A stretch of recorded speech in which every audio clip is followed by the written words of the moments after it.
Hello, everybody, and welcome to the Catholic Podcast. Now, if you are a loyal listener and you've been here for the 6 or 7 episodes that we've released so far of this podcast, you'll know that we usually have one or two young guests on here talking about topics and issues relating to young Catholics. Now, these are not normal times, so you are not going to have a normal episode. This episode is just me. I am here with no guests, and I am going to be talking from me to you, the listener, what I think about a lot of things that have happened recently in our country.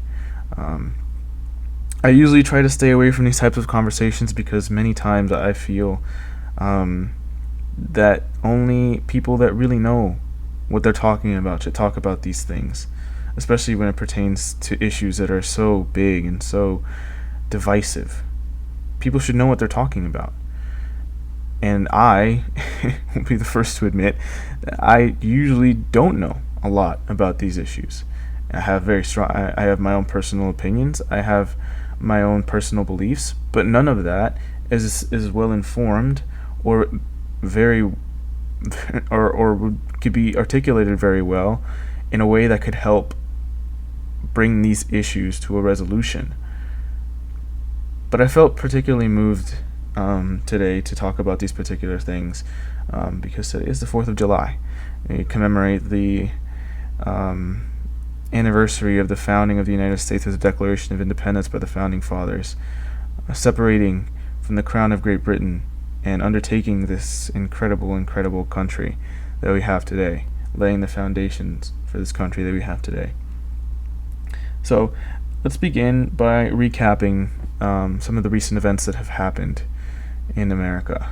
Of course, the biggest one that we can see is COVID-19. The pandemic has already killed hundreds of thousands of Americans, infected millions, and its effects have been reaching far beyond just public health. Of course, it's shut down workplaces around the country, all nationwide, and has created a way of life that was unthinkable to us just a few short months ago, where we have to consider, where we have conversations about whether or not it's appropriate to wear a mask outside.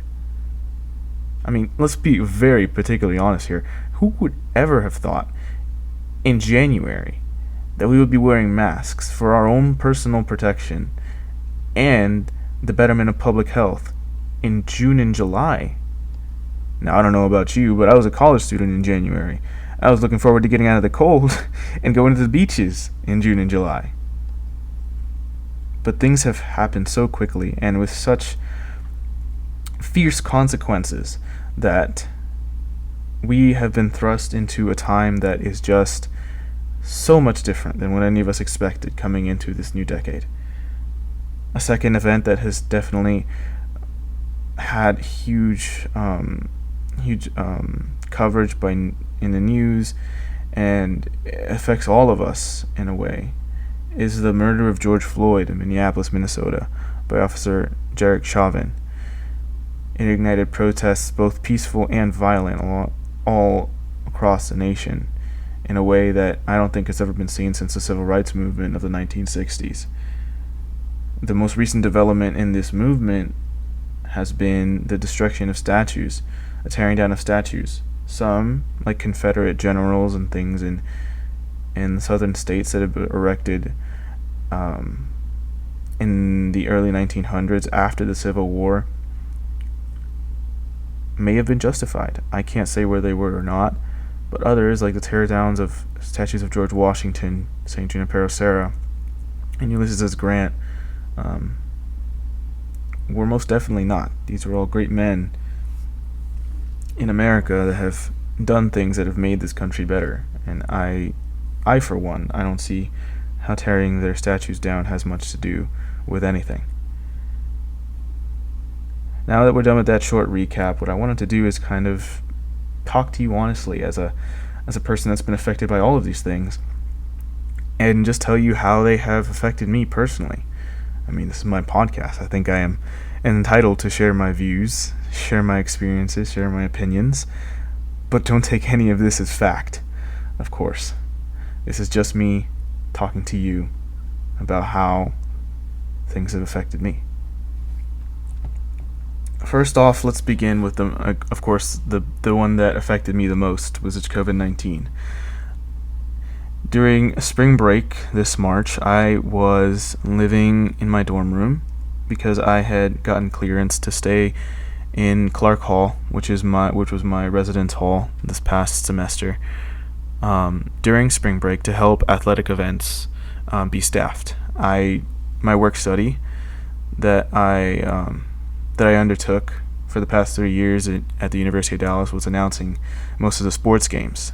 I would announce the starting lineups beforehand, and then I would announce the final scores at the end of the game. And I would also help my boss to keep track of statistics and things like that. Now, shortly before spring break started, this was around the time that coronavirus was making its way into the United States and into the public conscience as something that should be worried about. And it was starting to be covered much more profusely than it was in the early months of January and February when it existed in Wuhan in China, but had not reached us yet. And I can't tell you that I was worried about it even the week before spring break. That I think the time that I became most worried about it, or my kind of awareness of what big of an issue this was actually during that last week of classes before spring break, last week of normal classes that we had at the University of Dallas.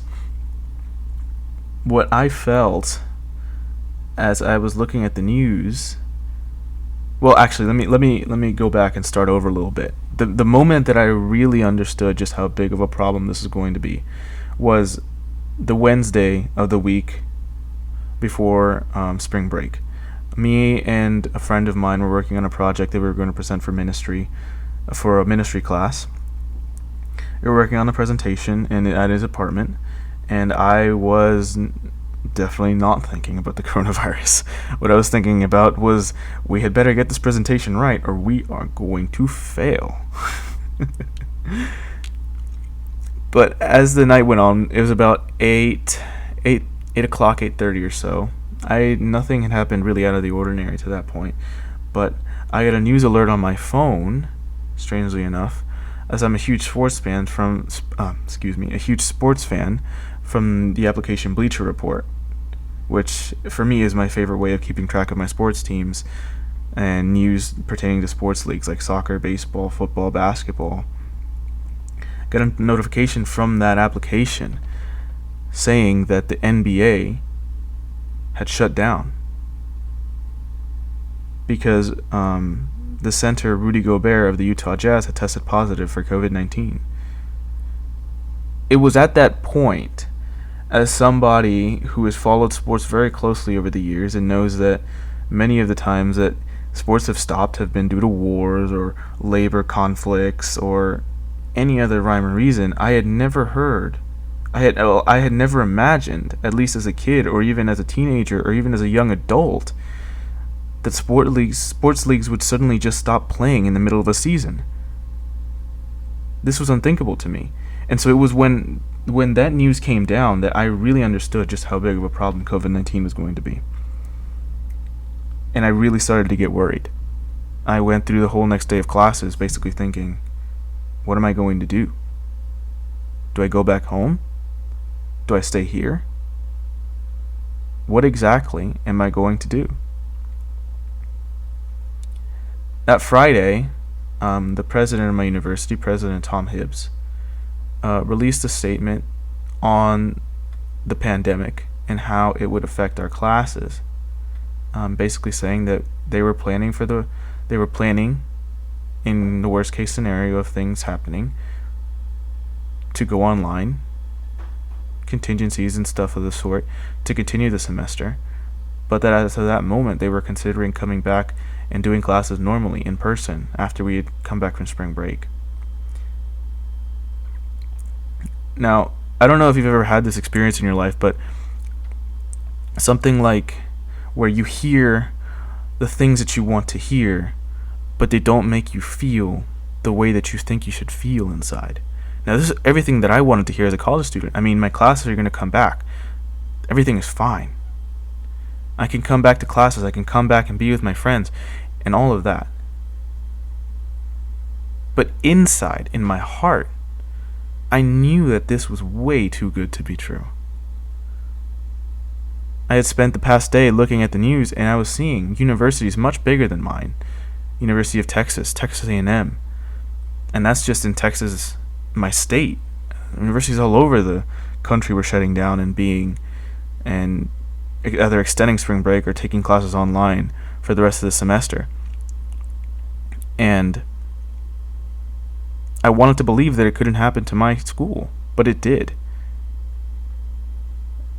Even with the statement saying that it wouldn't.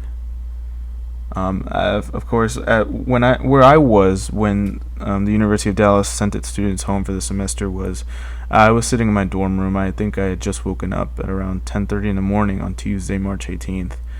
I had spent the weekend basically just playing video games and eating Oreos and chips and trying to forget the situation that we lived in. But once that statement came that we were going online for the rest of the semester, there was nowhere else to hide for me. I mean, I had to pack up. I had to take a suitcase and my backpack and my school supplies with me back home well before I ever thought I would have to in a million years. I mean, nowhere in my plans as a college student when I was admitted to the University of Dallas in 2017 did I think that at some point I would come home in the middle of March for good. It was a harrowing experience for me. It was that I spent that extra week of spring break that we got just basically just trying to process in my room just what was going on. And I really wish that I could say that online classes were just as good as regular classes, but no, they were not. If you listen to my last episode with Father Thomas Esposito and Father Thomas Barba, you'll know that at the end of the episode I made sure to apologize to Father Thomas Esposito, who was my Synoptic Gospels professor this past semester, for slacking on a lot of his assignments. This was not isolated to just poor Father Thomas's class. Most of my classes I didn't get any work done until I had to get that work done. I would sit around all day and just not do anything, and it was a terrible spot to be in, but I couldn't find that motivation to do school. It also kind of made me think and put things in a little bit more perspective. Start thinking about things that I never thought I would have to think about in March. Is like, am I going to come back for my senior year? Or am I going to do something else? These thoughts, these kind of things, of course, now I think have become a little bit more muted. Now that I'm here, I've moved back up to Irving, and I am preparing for my senior year of classes as normal. But for a moment, when COVID cases were rising by the hundreds of thousands each day, I really honestly considered just taking a gap year in between my junior and senior year and doing something else. Because if I was just going to do school online and not be at UD, not be around my friends, and not have a good senior year, then really what was the point? I was paying a lot of money for things that I could do somewhere else. Now, as I speak about my upcoming senior year, there has been another issue that's arisen respective to COVID-19, and it's health guidelines and what their place is on the UD campus. I think there's arguments on both sides. One side is saying that wearing masks and following these guidelines are crucial to our public health to make sure that we don't have another semester shut down in the middle of the semester. Others are arguing for limited health guidelines. Wear a mask if you feel like it, if you feel like you need it to be protected, but if you don't, then you don't have to. And I think there's merits on both sides there. I think one side is definitely, in favor of personal liberty, in favor of things that are good. And I think the other side is also in favor of public health and keeping people safe, and that's also good. But there's got to be a compromise somewhere. And it's just my hope, as I'm sitting here on July 4th, that come August 19th, which is the day that we're scheduled to go back to classes, that there is a solution reached that satisfies both sides, and that we don't have fights about this within our student body. I think unity is something that we talk about so much as the United States of America, but that it is found in precious few locations nowadays. Let's move on to the second one. The protests surrounding George Floyd's death. Now, at least for me, it's affected my world, of course, is looking at is seeing the video of George Floyd. I watched the whole 9 minutes, and I was in shock at what I was viewing. I could not fathom the cruelty that it would take to kill somebody in the way that George Floyd was killed. That is injustice and evil in its purest form. And everybody in America got to see it clear as day.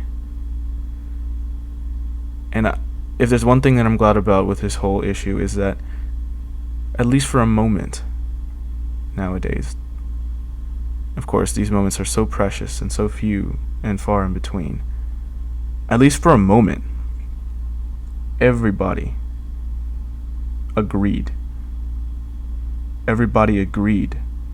that this was wrong, that this was evil, that this was injustice. And that moment was so important, because it says that we might still argue on so many things as a country, but we have not lost our capability to recognize evil for evil and good for good, which is always a good thing. Now, in respects to how this has affected my own life, I can't say that I've ever faced discrimination of the type that many people speak about in regards to the police. Very few runs with the police in my day. I think the biggest thing was a ticket for not wearing my seatbelt once when I was riding in the passenger seat with my dad, and I paid that ticket. It wasn't my dad. My parents made me pay that ticket because I did something really stupid, not wearing a seatbelt in the front seat. Danger to myself. And so that's a lesson that I learned the hard way. I think what it has affected for me most as a person, at least my world, is the response to it at the University of Dallas. Now, if you are not familiar with the University of Dallas and what we are as an institution, it is a private, Catholic, liberal arts university.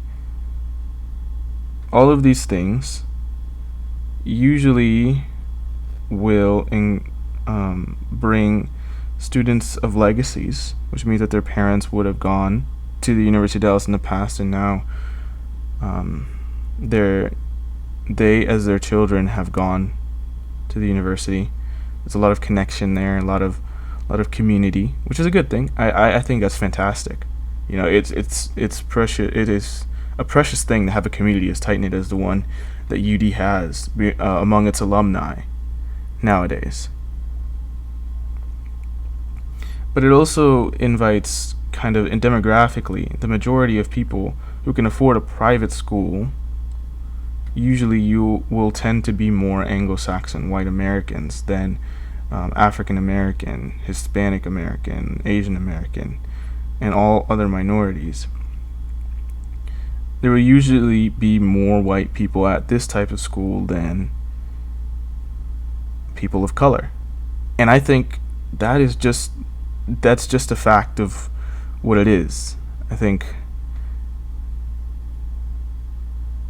minorities as a whole, at least in my experience among the Hispanic community, are less attracted to the idea of liberal arts and more attracted to the idea of getting a degree in something that is close to them, like Latin American studies and stuff like that. UD is a rigorous school as well, which means it only admits the best and the brightest. It was very hard to get into the school. And so everybody here, but that's the thing that I do really want to emphasize about UD. UD, everybody is here on merit. Nobody is here because somebody thought that We needed to have more black people. We needed to have more Hispanic people. We needed to have more Asian people. Everybody here that I met is the smartest person that I've ever met anywhere. These are top of the class people. Everybody here is intelligent. Everybody here can 100% ace classes with the proper work ethic because they have the intelligence. They have the talent. And so that is why when in response to this whole movement that George Floyd's murder has inspired, the student government of University of Dallas put out a diversity survey that invited students of color, students of minorities to share their experiences at UD. And there were a few articles released in the student newspaper that detailed some incidents that people had unfortunately experienced that were very negative to them because of their culture, because of their ethnicity. I'll be honest, my first reaction to that survey was one of real actual worry.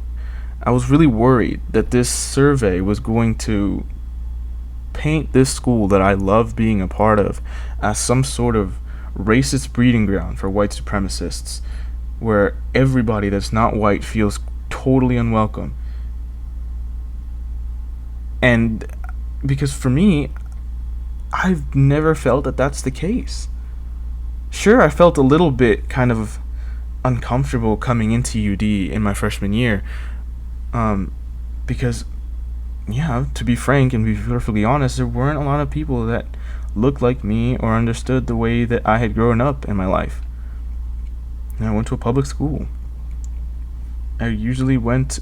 Most of my classmates were honestly minorities. The area where I'm from is very minority heavy: Latino, African American, Asian American, especially Filipino.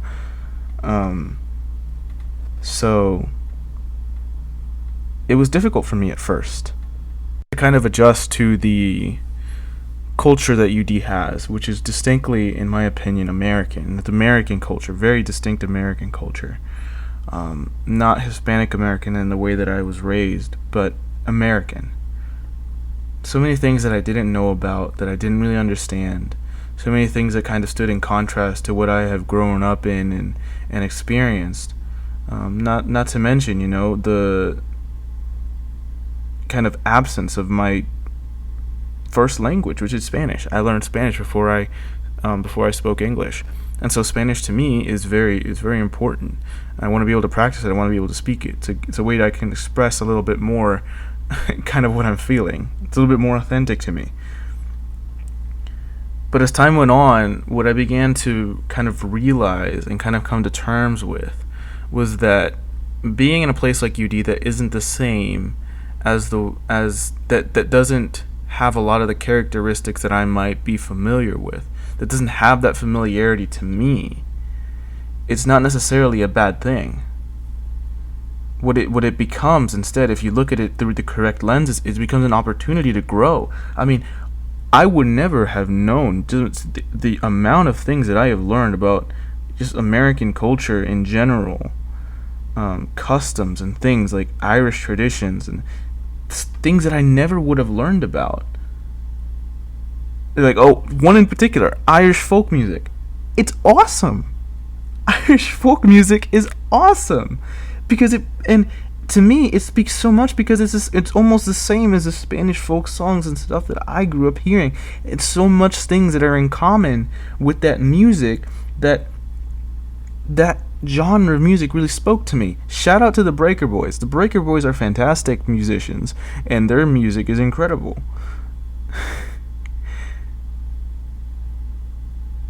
Being a part of these customs, being a part of these traditions that were necessarily unfamiliar to me, became this huge opportunity to not only learn about things that I did not know about, but also this incredible opportunity to share parts of me and parts of my culture at large that many people perhaps at UD have not had the chance to experience yet.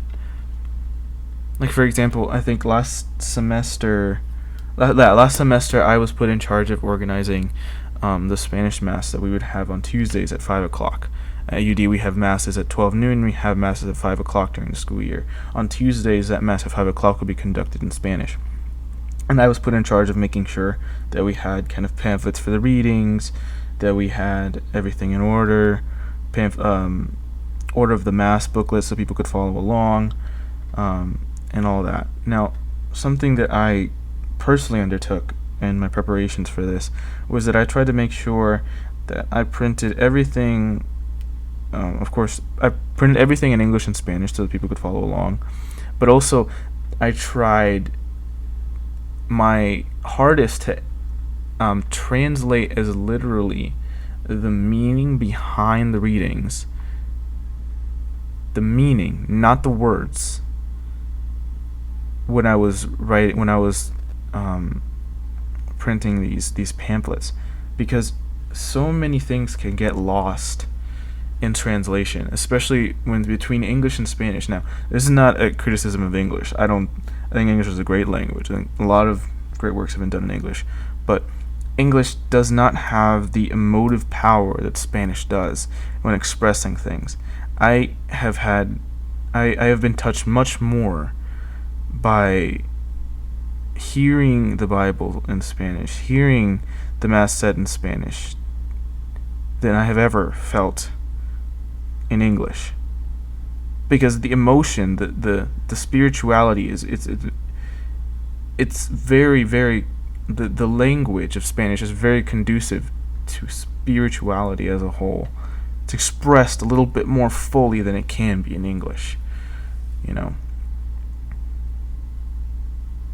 So I wanted to make sure that I was able to transmit that as authentically as I could to people that might not be able to understand Spanish. You know, you might not really know what is being said or what the words that are coming from that priest's mouth mean, but you can follow along in your language, the one that you understand. You can read the readings in English, but you can get the meaning and the feeling, the emotion, the spirituality of Spanish from the words that are being spoken from those readings. Now, that's just a bit of a ramble on my end, but that was something that I tried to do. Another thing that I also made a point of doing is that whenever I was in charge, when I was in charge of organizing this Mass, I made sure to stand at the front of the church and hand out the pamphlets to each and every person that came in. Now, I think that might sound a little braggy that I did it. I stood in front of the church and I made sure everybody had a pamphlet. But I did it for the reason that I wanted to make sure nobody felt lost, nobody felt discouraged, nobody felt like they were in a place that was unwelcoming to them. Because this is the Mass. This is the home for Catholics. If you don't feel comfortable at Mass as a Catholic, that's a big problem. Because that's Jesus in the Eucharist. So I tried my best to try to make people feel as welcome as I could when I was organizing those Masses. And then I would try to make sure to thank everybody for coming, because I think what's lost for a lot of minorities when they are trying to expound upon the virtues of diversity and their own cultures is not that these things are gifts in the way that, American culture is nothing and my culture is everything. No, absolutely not. It has to do more with familiarity and just being uncomfortable. I seriously, honestly doubt that people don't go to events that are of other cultures because they hate those other cultures sometimes, or that they don't like them. I don't think that's true at all. I think a lot of people may not go to events like Latin American Tidget or Spanish club events or anything to do with Hispanic culture like Dia de los Muertos or Cinco de Mayo on my campus, not because they hate Hispanics and they don't like those holidays and they don't like those celebrations and they believe they're bad. I think it's because they're just uncomfortable going there and not knowing why these things are celebrated, what's going on in these celebrations, or anything like that. And to some it might feel like, a magician explaining his tricks, explaining the meaning behind Cinco de Mayo or Dia de los Muertos. It might feel like, all the specialness is lost when you explain it and you have to verbalize what makes it special to somebody that doesn't really understand why it's special. I think that's ridiculous. I think that makes it more accessible to somebody that just doesn't understand that culture and has never had the experience with that culture. It makes it more welcoming, it makes it more accessible, it makes it more understandable, and it makes it more appreciated in a way that if you just present it as it is to somebody, they are never going to understand a single thing what's going on, and then it turns them off to attending any events like that in the future. What are they going to think?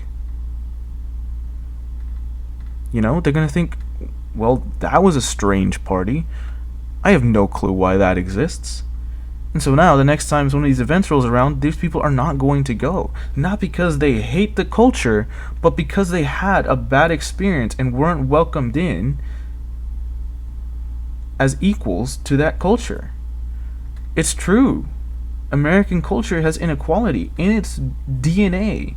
Segregation is a huge example of that. There's been inequality across the whole history of America, but the thing about it is that inequality has been so extolled as white versus minority that we forget that there's also a minority versus white.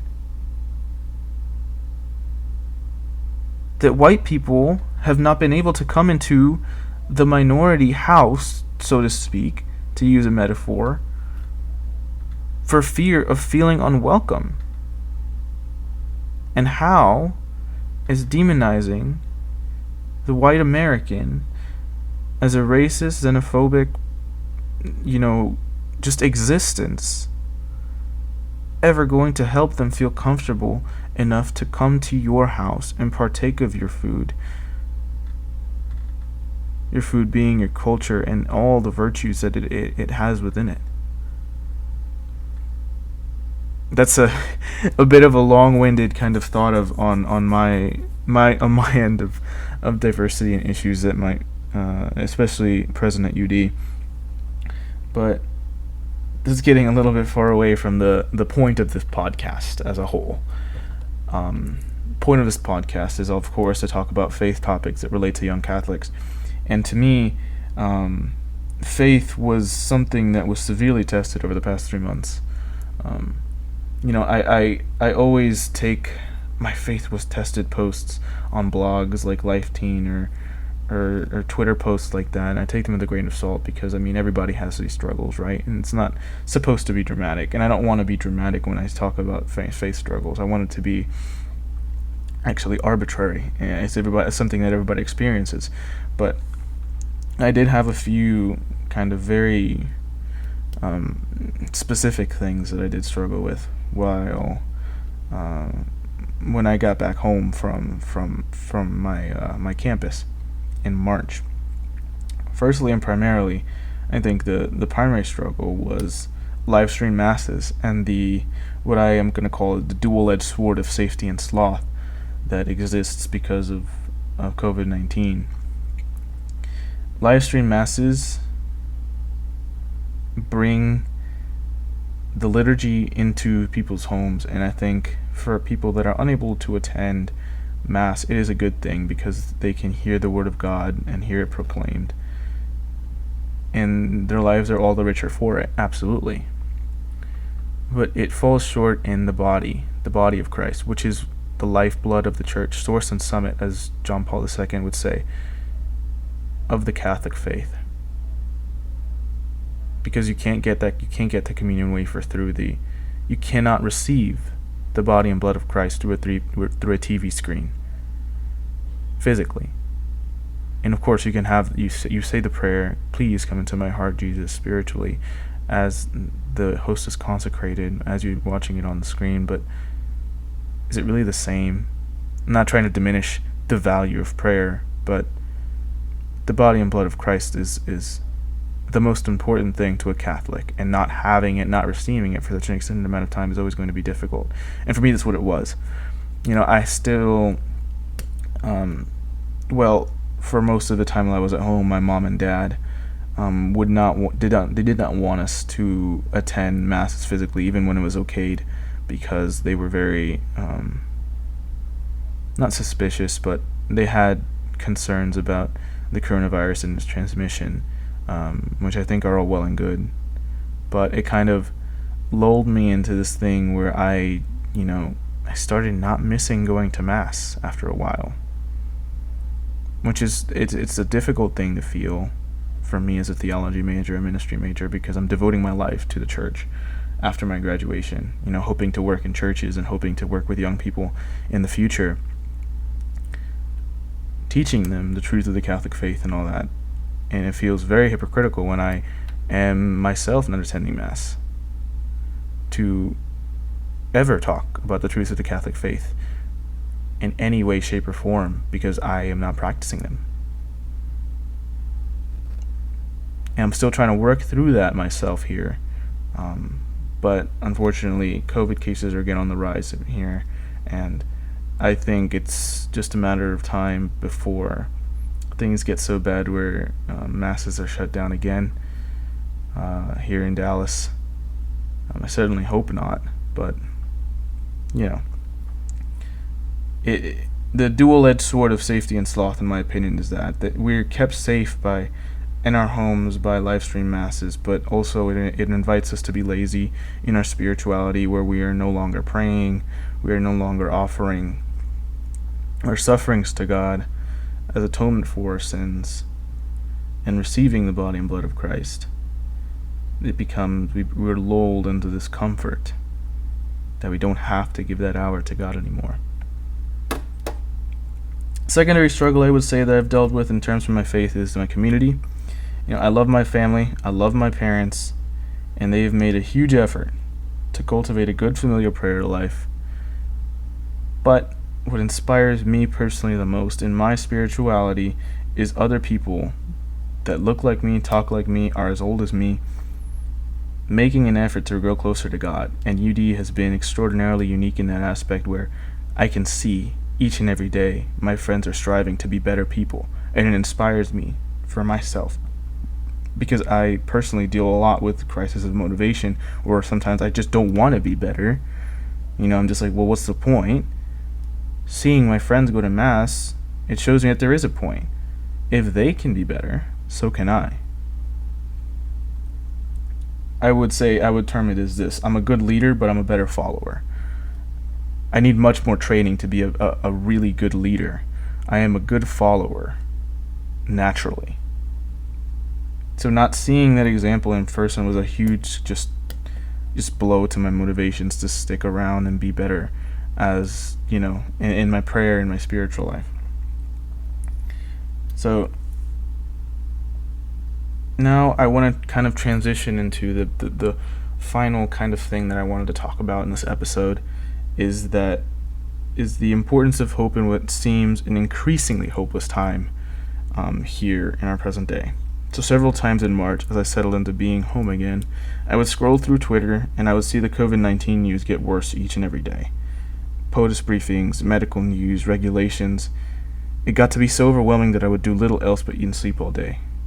Even with classes going on, I couldn't find a better reason to get out of my bed and do something, then I can't fail my classes. And that is no motivation at all. I felt quite lost without the things that made my life better and more full, that helped me to see God in a clearer fashion. Now, I'm assuming that many people, especially in my community at UD, have felt in a similar way during this time. And this shared predicament kind of reminds me of the aspects of the Great Depression back in the 1930s. Of course, a particularly hard, trying time for our nation as a whole. And during this bleak time in American history, what President Franklin Delano Roosevelt did was striking to me, and I think offered me a little bit of inspiration to do something in my podcast similar to what he would do with his fireside chats.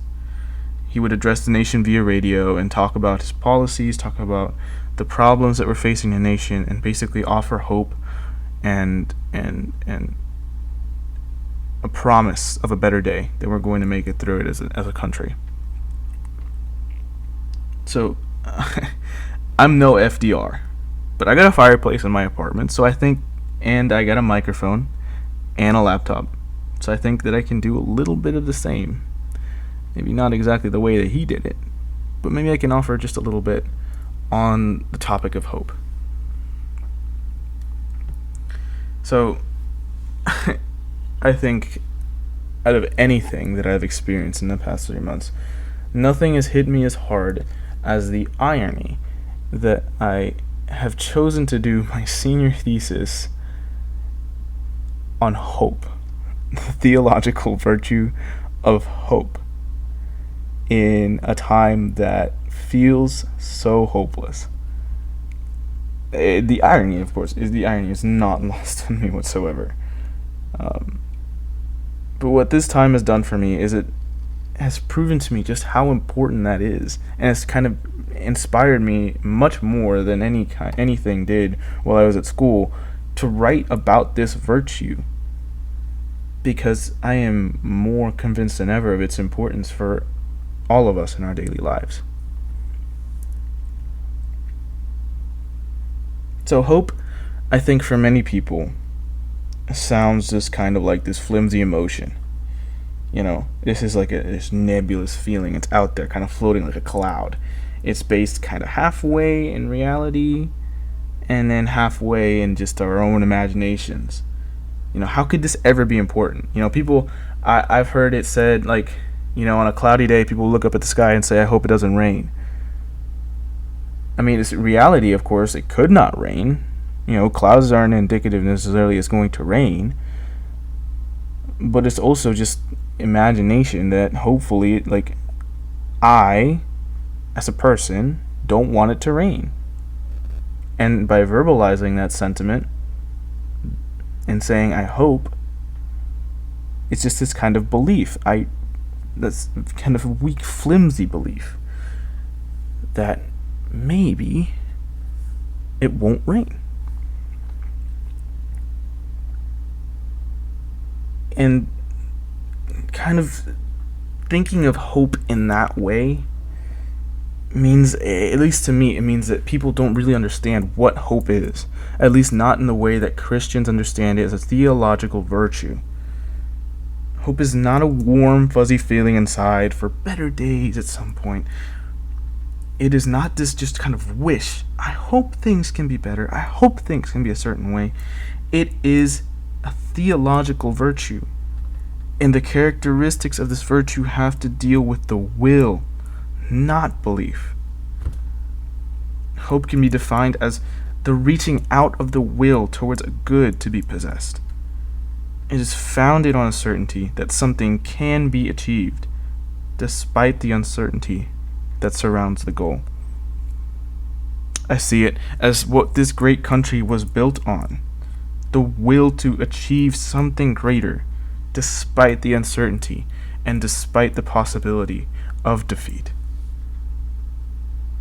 Benedict XVI says in his encyclical Spe Salvi, he says, we need the greater and lesser hopes that keep us going day by day. But these are not enough without the great hope, which must surpass anything else. His love alone gives us the possibility of soberly persevering day by day without ceasing to be spurred on by hope in a world that is by its very nature imperfect. That is what I'm trying to drive at in this podcast, and I'm sorry that it's taken you 44 minutes for me to hear this from my mouth, but our hope must be informed by charity, by love, by desiring the good for others' sake, not for our own, as St. Thomas Aquinas tells us. This is the radical hope on which Christianity is founded. It's think about it for a second. It's a radical idea. It runs totally contrary to self-interest. When Jesus says to love your enemies, he means I want you to desire the good for those that don't desire the good for you. not for your sake, not because you're going to get some kind of benefit out of them getting that good, but because you want them to have that good.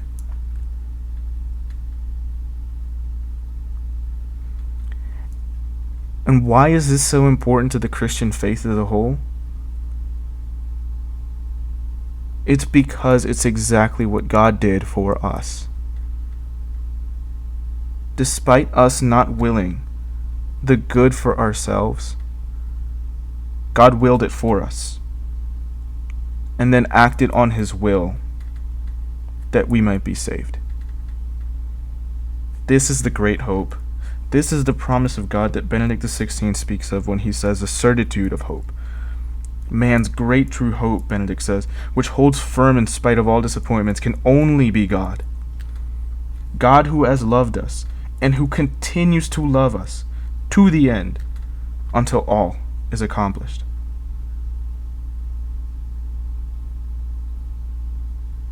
Hope for change and betterment of the country is good. But it is less.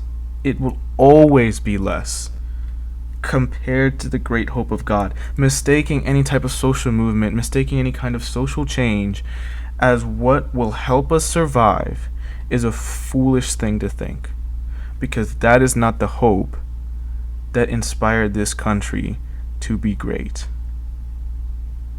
The hope that inspired this country is the Christian hope, the love of our neighbor, the love of our enemies, the willing of the good for others despite them not willing it for themselves, that has moved us in progression to greatness and to be a great country.